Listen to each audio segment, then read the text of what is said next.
பருப்பு சாதம் இதை நான் 1 மணி நேரத்துக்கு முன்னே 1 டம்ளர் அரிசிக்கு 1/4 டம்ளர் துவரம் பருப்பு, ஒரு 2 ஸ்பூன் கடலைப்பருப்பு போட்டு கழுவி ஊற வச்சுருந்தேன். இப்போ குக்கரில் அதுக்கு தேவையான தண்ணி ஊற்றி மஞ்சள் பொடியும் 1 ஸ்பூன் நெய் போட்டும் குக்கரில் வைக்க போகிறேன். அதுக்கப்புறமா நான் கடலை இது ஒரு 2-3 விசில் ஆகிடும் எங்களுக்கு. சரி,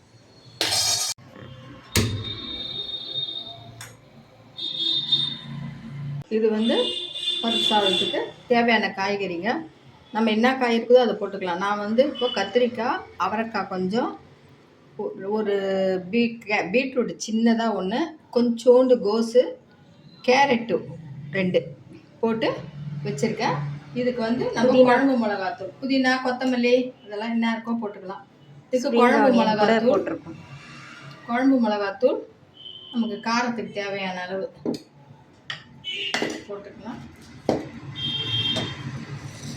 உப்பு, இதுக்கு தேவையான உப்பு, அவ்வளோதான். இந்த புளி கரைச்சி உப்பு போட்டுட்டோம். இந்த கொஞ்சம் புளி,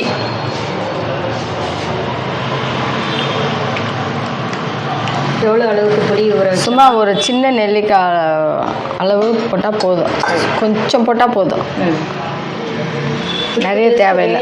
வேணும்னா மாங்காய் இருந்தால் போட்டுக்கலாம், மாங்காய் இல்லை அதனால் நாங்கள் போடலை. தக்காளி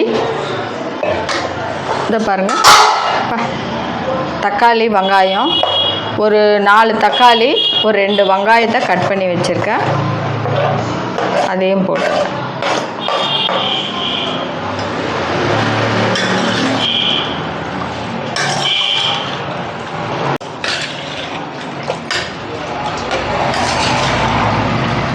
இது வச்சு அது ப்ரெஷர் வரத்துங்காட்டியும் இது வெந்துடும்.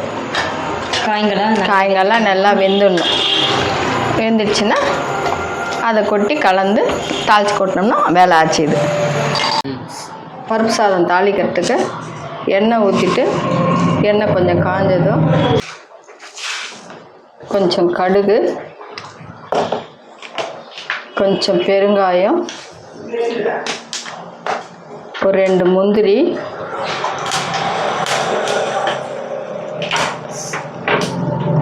சிவப்பு மிளகா போட்டு அது பொரிஞ்சதும் கருவேப்பிலை போட்டு அதில் கொட்டிட வேண்டியது தான். கருவேப்பிலை இதை பார்த்துக்கோங்க.